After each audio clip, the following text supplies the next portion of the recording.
Anyone mad for Ikran Yesu Kristo na dum ene mobro humu edi asada ema atiefo ne wona wobehwe video enya enenso eyeda kase bio na urade adwene me no ho na wadom na waboaye na wamaye nkwa tieda so etiase moja de ehu ofusane na katama ada bodwemu meno asan ahia e video mbio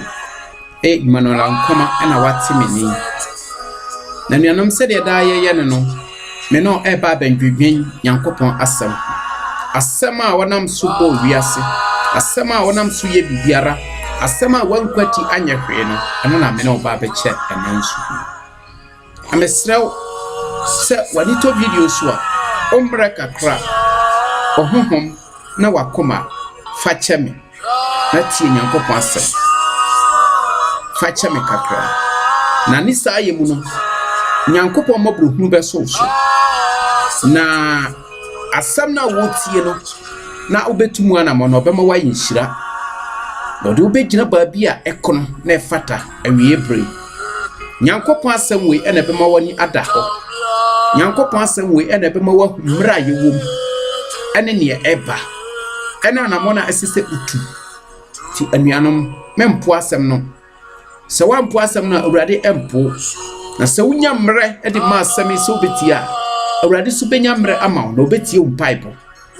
se wo yesa eto Facebook page obecha awurade beche mana sonso anuanom mre aso se etie bofo na sem tie nsem mre no pa chopa bi owo bia no obesi utiase ne ye de ho ahye Kristo ne nsa Obadi Yankopon Yesu Kristo ye hyewa nyam ena nso bio oni ye ahia sabre fa mukasa amatiefo enyame somfa so ma asema eba no nye ogie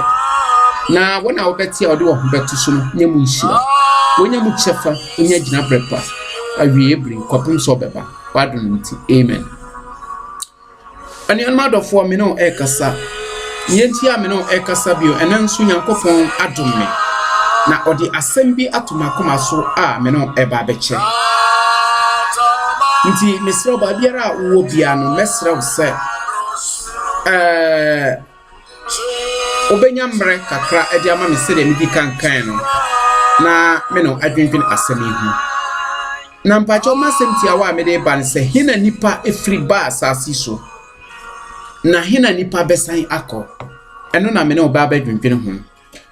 na se nipa o transit asefo asase so na wo dwene se na mekura hina mi fri ba asase we so na wiye bre no hina mesan akwa ama wo sua bibi ama ne awo ye biara so wani da ho na eno na yemu bebre awire fri ye ho a enne ye de ho ehihye de emfatam na eno na yemu bebre awire fri ye ho a enne ajapade na ye pre eboa so na nuanom me no ekasa me chiro bibi kakra na so de umre kakra be mame na ubedi masam achia obema wahuni yesesa oje mensa mra no ye ko Genesis chapter 2 verse 7 okay kan ho a o si Nyankopon de fo na tie na nwunu nipa awurade Nyankopon de fo na tie na nwunu nipa na ohun kwa humi a owo ni Nyankopon no mu gu nipa mu ema nipa be ye okrati asefo anuanom ohona me no eche bibi Bible si Nyankopon ti fo na tie mfuturo ena wodi nwuno nipa na oye nipa wie na nipa da ho nipa ne nkwa nipa ye detie odaso ye detie onwuno ni wie no nwuno no se detie ena odi to fom ana awurade hu se me na nkwa wo mi Nyankopon me na nkwa wo mi nti nkwa na ewo mu no bi esesa me di manipa na nipa be ye nyame ketwa e wote asefo asase so na Bible si nyame do nipa nkasa enti nyame ni ya wo ye nipa nyina ni timu pone se oye nyame ketwa mana be di wiase ne ma nyina so ti awurade ji ni do na obue na komam na oje nipa sonko abodi anyame ye nyina fem ne Nyankopɔn to ne bo ase dwene ho de odo na yam hihie yaye ene nipa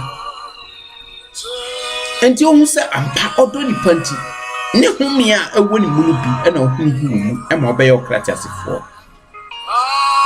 nenne nipa apu ni Nyankopɔn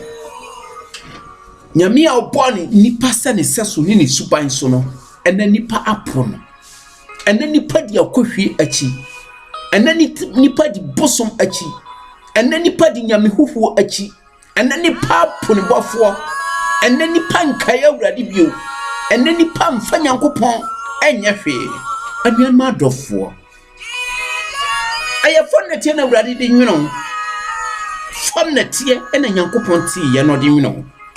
na ne humia ewo ne munu bi ena hungu mu ti mama wire mfiri se wo ye fam netie na home no so ne odi mawo no betimi agina de anytime bia de odi ne home ne mawo a wo be ye okrati asefo no betimi agina de anuan ma dofo we me dwendwena me yam ehye na eye me hu ankasa ntidie ene sese me ye ene obo me bati asifo asase so no ene onwuno me no me hwese meso nani ene na adofo me kae me srew aye fo na tie na tinwuno na se nipa wo ye fo na tie dia mfa so ben ene wo so humi a ewo mu no ene na ye mfasode ade mawo na weni dia ye netie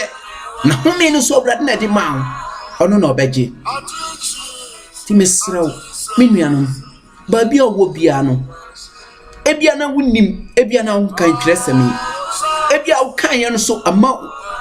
wani ama ho so na na mema wani aba ho so se wo ye fom netie na ye tu firi netie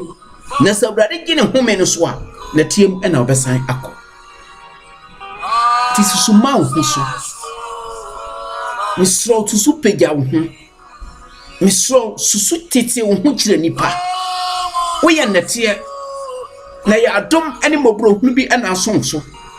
ama ginabri a wo gina sesei no wakọ akodu ho enye wa ho odin bi enye wo nindie bi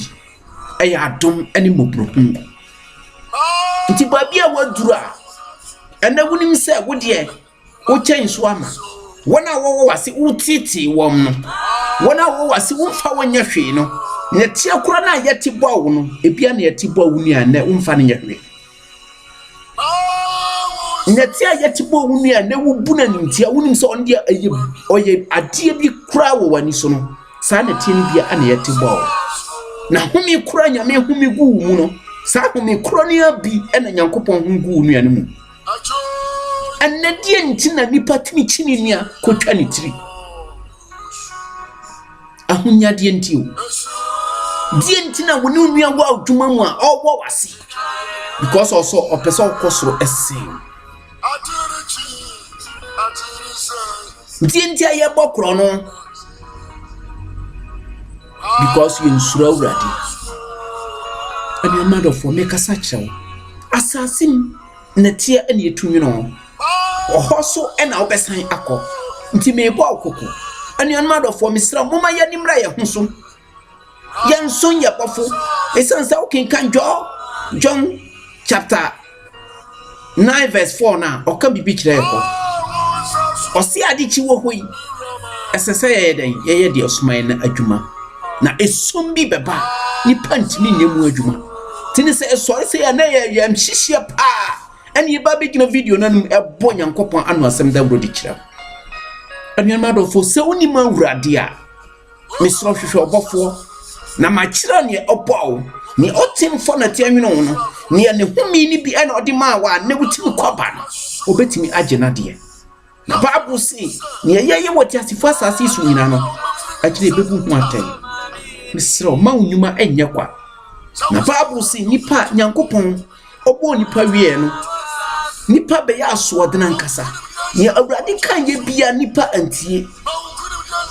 Nyankopɔn ema nipa ne pe na pena nyamedi ma nipa ninti nipa amfa awurade anya hwe bio se ne se ye hwe biase a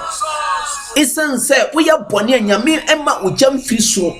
at spot wa ma mesho hwa nti nipa nyeda nipa mu awurade sana mfiti ase ne nyina awoye okasa kire nipa se edi ntro na mede asi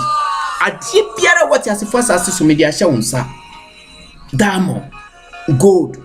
bibiara boy side bibiara ewa asase mede ahye kwa hweso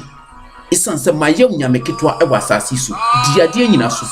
di moaso di bibiara so mediade nyina hyewa na ase emana nipa livu nipa ni nyankopon ya yenko babu sin na awurade bani pancha oni ni bedi nkomo oni bedi nkita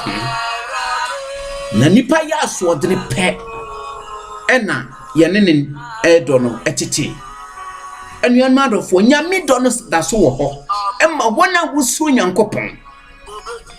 esanse die ntia nipa ni nyankopon tam tete eya so odene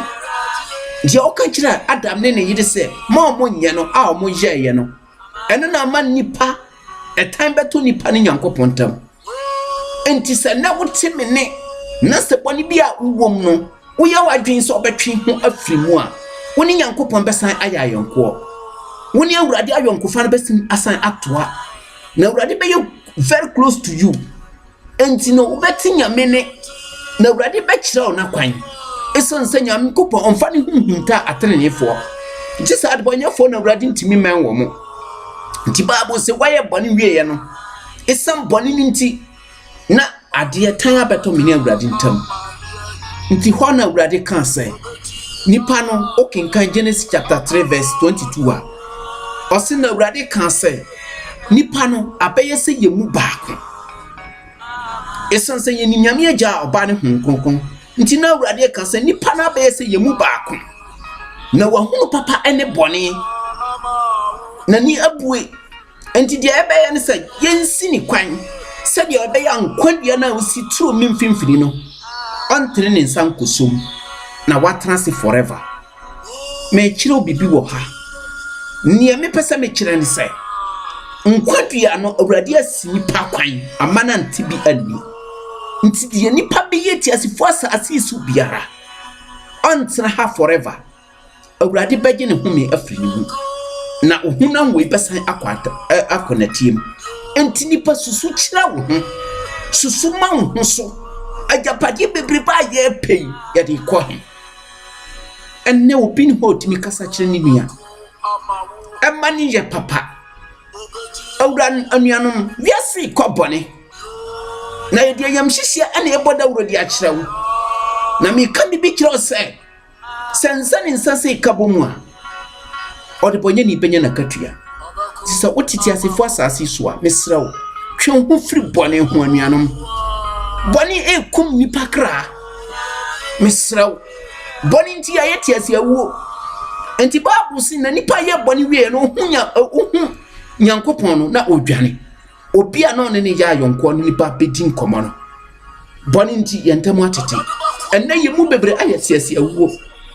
sawrani pokasa ni edwane esan sepa bone ahye ma ahye atare firi yetimi kokan na abowere eye bone nko aha enne yetimi kokan na abowere se wutras na wutu nipa foa nipa nimsa wode ohu ana atew enya ahotebi na eyese ye ka no krekere se ye bedadaawo anuanum adofo nyame bo nipa no oye bibia special demand enne nipa hu se de nyame ye ma no ne enye enne nipa ankasa e kriti ade a onu ankasa edisie ne ho o person chense nyame agim adan ena nipa edi bone a enka na kuma adan nyame bo ma wa ma mutrimi ene trimi na nyame di ma mo no enye mo ato atwene obi a wawu a yasie no ni trimi ena wo kofade abetu trimi so ofise wadwene be yesen nyame amamu ani anchi ene mo ahwe ni nyina tu agu mo akwa akofa bronsande ena mo dia betar ho ofise wani ni be hu ade pada anuanom dian nyankopon boni pa ma ne bowere ene nipa mpe ma ompe bowere no bowere foforo na wakofa dia besi wunsa no so ubede ne wanya kunu because boy we na wo dia be hye unsa no so anadwo wa jata wo kwachi ba mu ano enti obi ahu a wonim se wo ye jata ne nani wo hopa bia hu pe wonim se jata ne ho enti wonya kunu da esense boy we na wa wira che no wa ye jata wo ba be che no na ye hwe wo na boy we kura oh maame wata kura ma anuanom yensuro nyankopon anuanom yensuro nyankopon yema wurade asam ni adwuma ewoyimu mitufu anuanom mitufu mi bokoko ne wo ye ni nyina no na tia ne etumi no na obesan akonetim nti masama me kan ne se ofri na tia obesan akonetim nti ne wo ye ni bia yente na tia wenti wa boani nti apawurade esanse ubedije na tia no wa mana isochi nti woni awurade ntamu entimi nyede close because so betie nyankopon asem obebo we na tia we kakra na asemia nti dabi unti awurade asem wasisi waso afi nokre asem jade nokre ne yamfansi yewu yebeka akire ne utimu no anye sesa ontare hye na anye sesa na Bible say oba ya nipa dadaja no okumu aboa ma na odi ni wini dura won esansa awurade mpese obehu nipa dadaja anian mado for dienti enne man ma bonti wayi won hu akuso enye won aliwuo esansa nyame agye ne honhum na afi wo mu wayete ase awuo nti honhum a ati wo mu no emma won feriye enni wo mu na sa obo brasa we ye ba na obo brasa ufisa obenyaku na uwia wodi dadwene ni nyina akoso awurade se nyame amoye yie awurade bowuye wona wapra firi ba bia nyame yankopon du si ye no Bible si obo Adam ne ne jire no odi bonsi trabra ekono na ade biara wo ho bibia twa wo ho hia na wo mre ne sa so odini nti awurade bae no pan wo mfiri ho nti yankopon aboye nwie ya na ye transi ye na Africa for ye kase nyame amoye nyame aboye yie pa awurade ba bia odi asi no odi asi ba bia efata na se ye koye mai Africa mu ade ne ni asase no so ni sam boni na wudi atufudi ape yadwen adan moa adwen yadwen no ayesa moa adwen enti na de ba bi nyankopon de yesia no ya eden ya pre afi ho anian madofo me kasa kirewo hwe me no e kasa me de nya me pe na me de kan nya me pe na me de kasa akirewo nti me mayako senkafo chapter 3 verse 16 na wahu bibi ahun say nipa nyanko sese yadane moa enti walking kan chapter 3 and senkafo chapter 3 verse 16 osina mihunu bio ewo wia ase na atemu bia abonefusem ewo ho na trene bia a amumuye wo ho na ose mekane makuma mu say otri ni ne odibonye ni nyina nyankopon bebu won aten ampa otri ni ene odibonye ni nyame bebu ye nyina aten na enwuma ene ebekire obi adabre otri ni ewo ne dabre nyankopon asisi ne sonko special ediama wo esanse watie ne bofo asem na waye de tere ewo awurade ani so na odibonye fo de meka kire opinse ejabi twem enti masam no opako Matthew chapter 13 verse 14 osisede awiye bre no obema na abofo beboaboa suntidi atiefo ano no de wankugu ejafunu enti wa wo hye nyankopon abufu wa wo ya ade anya no meka kire say nyankopon bebu tene ni ana odibonye ni atai na tene ni de ne dabra eye sonko esanse watie ni bofo asem na odibonye fo agwapo awurade de wo dabra ni ojam meka sa kirewo ose anti wo kenkan ya ose na otene ni ne odibonye fo nyina nyankopon bebu won atan efise wa shebre ama adwuma biara ne adie biara na mekan makoma mu wo nipa ma ho se nyankopon reso won ahwe nyankopon reso nipa ma ahwe na wa hu se won afam no wo je moa aranko osinna nyankopon reso nipa ma ahwe na wa hu se nipa afam no wo je moa aranko mpacho nyame na meka kirewo eya awurade asem na oka okenkan a Asenkafo chapter 3 verse 18 na meka ye no osi Nyankopon de so nipa ma ahwe na wahunu se won afam no woye moa aranko na nipa ma hyebre ene moa hyebre se osi nipa moa ma hyebre ye nipa ye hyebre ene moa hyebre ese jenti awurade kasa awurade bo nipa osi di moa so osi odin sunsunya etu nipa ene odin sunsunya etu moa na ye nyuma ye demonstrate no e kire se ye moa ese jenti ye moa ene se wo Nyankopon abɔ na wa ma otimi na timi no ompe na nipa wagu ni timi ne yakofa na wodi abeto timi ni so onya aboa obeye no boyere na wahye no aboa na ehye sa boyere na wahye no ye kan sebo ona na ne boyere tise enti se Nyankopon kasa ye moa den ena mfonso obe na nyame aye mfonso obe ena Nyankopon aye wa very wani nteta kofa foforo abisi so na aboa akura na anya saade no enti awurade ahu se waso yen ahwe ahu se yen afam no ye mo aranko awurade di bem se okasa akire mene anehwe bama ewari bama oba awari ba one ne tifie anuan madofo hina yadu wahu abriche bama udi bama achida wahu abriche bama ofru ni nua abriche bama da oba a ofu udi ni nua ba achi a one ne aware na se moa kra anyewe na ye ne akrata asefo ye we ya na se awurade kasa ye moa dia mfonso na Nyankopon aye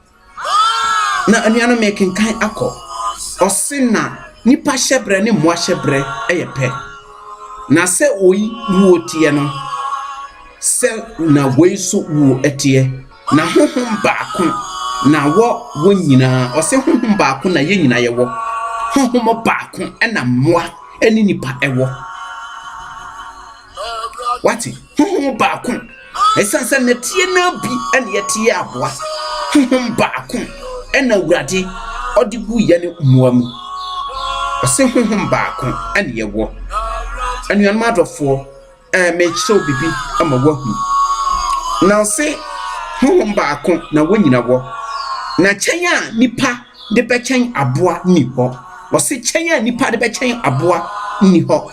na ade nyina eye ahuhudie wose na ade aye nyina eye ahuhudie na ade nyina kɔ faako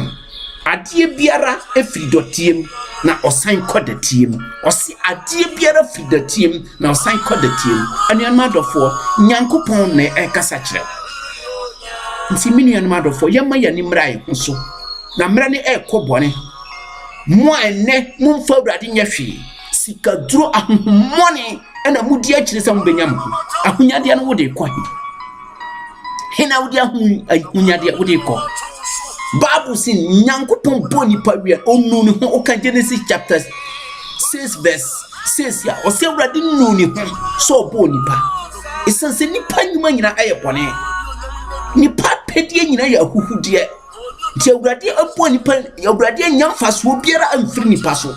esanse nie nam nim sa ode adua nipa mu nipa beye no awurade ahu amfiri nipa ho nti Bible sin Nyankopon nu ne ho so boni pa na o je na kuma mu hia anuan madofo ye kasa kire otwe free bɔ no na se de obo so wanu ne ho a na o ye na koma mu ja wa hyehye mire bi a opepa bi bu otiasefo nyina aten tina meken kan kire ono o se Nyankopon bebu tene ni aten na wabu adbonye ni aten na odbonye ni unuma na ode obakɔ ba bi a wo se ojam na otene ni unuma na ode obakɔ Nyankopon nkyɛn ne trabre pa wasisi ama otene fo no ode obekom anuan madofo oti wiase a hwehwe ye papa hwe ho firi bɔne ho enne nipa ba ma ankasa Nyankopon Paul sɛ ne nseso otimi kotonku disra oba na nanim aye se kyire ba hu kyire sɛ hu ni kyire wada na aboa asanwo ye ka ye nto sabi ye kasa kyerɛw mre no kɔ na wie ye die nti obafum nipa bafum Nyankopon akɔpem da bɛn ntwem hu firi bɔne ho na ne monja no kuru anajama wo kuru anajama akase obi akatia ebeba na Bible si nyuma yeye nyina hinta Awurade ani onamafo me kasa kire wo pa ne yeye ni biara ni pa hinta Awurade okay kan Hebrew mu mana o ka kire chapter 4 verse 12 o kan bibi kire ho o sina hwe Nyankopɔn asɛm wɔ nkwa Awurade asɛm a me no ɛka ne nei ɛwɔ nkwa nkasa o se Nyankopɔn asɛm wɔ nkwa na ahoɔden wɔ na ano yɛ den si nkranta nifanu biara na ehwire koduru sɛ ɔpapai ɔkra ne akwa na echimu o se ohwire kopim sɛ ɛpapai akwa na echimu o se oye akoma mu nsusue na adwene mu atemufo nyame asam ne ya akoma mu nsusue na adwene mu atemufo nti ne wosusu wa wakoma mu bia no ɛda Awurade anim na ne wo wadwene mu bia Nyankopɔn ahu nti anuanom bɔne biara ne ho obetim adidi asie Nyankopɔn na me kyerɛ sɛ wokenkan kwa ɔsena eni abodie biara ɛnadie ɛwɔ Nyankopɔn anim eni bibiara nipa ɔbɛya ɛnadie ɛwɔ Nyankopɔn anim adeɛ nyina ahoda hɔ na ɛso abue deɛ yɛ ne no wasam no anim Kristo Yesu no anim enti sɛ na wokokowura baabi onua wo ne ne yɛ adwuma wo de ne nantokrom sɛ opese okuno because of say ni dibra na wanya ne sene wo die nti wo kunu afi ho na wafa anuanom stop what na de wo ye ne hinta Awurade o se ani abode biara enadi wonanim na de nyina ho da ho ase ade nyina ho da ho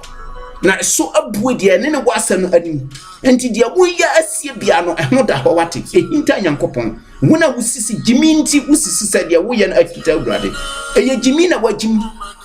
na senka Nyankopɔn ama no ho kronkro ti mu na o kire opa wo hu se bibiara hinta Nyankopɔn ani no adofo die ntia ni podibol twon ho free body ho na nipa Nyankopɔn bol se ne se so Awurade ho mo de dua mu ene bone na wo je adan me kasa kire me bokoko me dia odi asoma mi o me dia yam hyehyɛ na me ka kire so opa fa ompa twon ho na me dia minim se ade nyinara ekɔ na wiye se ye hwede esisi wo wiase a mra nipa ahyehye na no na me kenkan okɔ Canada ena ya hyehye se wo aboa na opɛ wade a wutimi ware no okɔ court na wakɔ na waware waboa na onenete enne se wo kɔ omo ahyehye mra se ba o kondo ba ma na wo ba bia mbeduru so public na o kondo na opa wutimi fa no wo hɔ ba ma wutimi fa oba no okɔ Germany ya hyehye mra sesa wo ba na upena utimi ware no anuanom nema nyina ekɔ na wiye gisa obadwemba eno mpe no kora atie na obeti ya no asem ompese obeti ya no asem na mom obadwemba de obeti ya no asem me kasa kyerɛw anuanom wa wuti ba bia woni Yesu Kristo wapo bɔfo no mesrɛ eneda dua wuti masem ya tumrika kɔma wo nsa so ka kyerɛ Awurade sɛ masem mmerɛ amade ginjan na mmerɛ aso mate wasem me ba be ma me nsa so e de akyerɛw fa Awurade fa ukuma ne wadwene nyina do Nyankopɔn obɔfo Yesu Kristo no kɔma ginidi na wagye wo no fiefo Awurade anuanom nyema nyina ekɔ bɔne na Bible say osoro ne asase wo ho Nyankopɔn de nasem akora na odi asiema uja atemu one nipa bɔne nipa mumuyefo saida mre na okona wieye wo ye kasa kyerɛw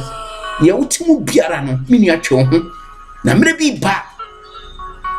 afei me kasa enne Nyankopɔn nipa bebre abati asifo asase so mokora na mo asenyansom o kasa ye chairman yentie woni ana yentie Nyankopɔn ne o chairman na wo kan die firi mu a wo kan no wo kan kyerɛ nipa mase wo nyankwa na wo kan sɛ wo be kɔ yiram sika na mo pɛ enne sɛ mo beti sika ayɛ evangelism sika na sorry apabo no ada ne bushum mobrofo wa asɔre no yemfa bi mua wo mo enne mobrofo nyame fie yenim sɛ mobrofo Nyankopɔn fie mo di Nyankopɔn hwamo nyasa na Awurade frɛ mo ti mo amose mo ye chama mo ye apostle mo ye pastor mo ye elders mo ye deacon mo ye deacon hunu se mo hu mobrofo no mo boa mo ye deacon hunu mo ye elder hunu pastor hunu apostle hunu chama hunu enye nyankopon na afre mo munye ne nyame pe munye ne nyankopon pe na nyankopon abofo no eba na mokra na odi bi firi mu so enne nipa mobrofo bebre akwa awurade fie ekopen kwaje enne kwaje na agire fi nyankopon fie esanse yankan kwaje asem kwana mbobefa so mbagi bibi afiri mu nua ho na mo beyeye eno na mo ka kire nipa mo dada nipa ache awurade abofo no baku ana ajama nyankopon di makati abramo asanka no kure ne yebehu a mobrofo na wakeka wonsa ase abo asori amanne asori na nyagina bre nenne asori ni sika yentimi ntudin koyan sori bebra yentimi ntudin ene asori na hu se we see university see hospital see de wo mobrofo mu wom no yemfi wa mo na nkade mu ye nyina bible say Peter no waje awurade di ya no na wonam no o se asomafo no wo bibia be yakwasafode de obi awo no odeba nti de oni bi no ni amalibi na wonyina tenase na wososo wo hu san nyame do ne ya adwuma na nipa nyina hu se wemu ye sonkwan awurade afre wo mo na se ne nyankopon somafo mo de mo pe aboa no na mobrofo no atoa atwene akunafo ne ahiafo na ewo musa mumfa wonye hwea enya awurade na asoma mo enya awurade adwuma na mo ye esem so musim sesam adwen sakra no ahia ma obiara na muso mon kan hu se mo na mo begina ho a mo fa twene ka kire se free the team besa akọ na team sabe ye free the team no sa na muso mo free na team muso mo besa akọ na team na saada no munyima nyina bedadi na temo no yankasa pastor din da so chama din da so apostle din da so deacon din da so deaconess din da so enti wo de akwatu atemu no bekwati unkwati wo so beba watemu ba begina watemu adwanani na de wo ye saada ni nyina bedadi sika na mo apabo ano a mo aya na posoma mo brofo no hu amane wo mo na ase a ebi kurati asori fie just atru keka obeto no wawu enso no nka bia asori hu ni mobo na nka obo aya nko betimi adan because je nyina na yakeka ye na ase aboabo sika na no na muri bia sisi university enne ye hu wa mo na nka nipa a woti nyame fie a yetua ne dan ka yeto ne patro ye bibia sa ne tua ne ka nka no na wosese ne ba ko school free ana mobrofo a woni bi a wakeka wonsase amanne yetima pagya nyame adwuma no ono na nka nna ye hose hu ne mobo won ohiafo no na nka sese wo mako school free ana wona na wanya wo ho a bibia odane kam tini fie ontua dan ka ya toka amano patro kakra okoba bia ona yetua asoromai na santua enne woma ena owo chefa se wokọ nyang school na wasi no wose asor school no wona wokọ ne free na mobrofo a woni bie no wode ya to wan atwene nyachemfo eye nyachem sana farasifo no aya ya na Yesu kan a no mo pene akunu no na nokura so de fata obianom ye de wafre wo se nka sempa no yensuro obiara me de minim se mafa Yesu Kristo se me kra ma genkwa so obebo yenti akuma you are welcome me kra no ebenya babi atena e fata se me kan nokura kire wo se me de fe wo Bible se me no wiase ana niam wo wiase o ka fe John chapter 2 verse 15 a o se niam wo wiase nyina aya hunam akono aniwa akono asetramu ahohoaho a emfiri yankopon na efiri wose emfiri yankopon na efiri wiase enya awurade na ahyehye no ena asetramu ahohoaho a hunam akono aniwa akono se bebo se asuma si na ebanti muntimi nka no kra nkyire nipa esanse mo pene hwade aginti wenum nyina no kra agira na nkwaje asem no efa hena yankopon fra awurade fra mu se mu meyi nkoso ana mu meyi nkonya me bom kokose momre aso kruwa no ayema na obia ntwene hu mfiri bone hu mo afra mu sa eda mo kama no atom a muntimi nkasa because of say ye mo kasa ye betum afiri ba bia motene mu post nti Yesu o kenkan twere na o se na Yesu kan san no farasifo no hu say ye nokre nanso wo suro say wo gitom a ye betu afihia dam post nti anani pantimi nka nokre yesanse opese oso ne panyinani ne ye ma ne so ye ma wo so na awurade se onimu a ye gimisem montwe mo hu mfiri hu ye kasa ye bom koko nsor na mo aba no say ye Pentecost, say ye Assembly of God, say ye Anglican, say ye Methodist, say ye Presbyterian, say ye de wo asame komamo Mon fa asem na mon nwenwene ho na se mudi fo wo mu a mon kwasha ase Bible say o kan Jeremiah chapter 16 verse 6 a o se ka titi atim 6 chapter 6 verse 16 o se ka titi atim pon no ba bia kwampaneda na kofa so na munya ho me ma mo kra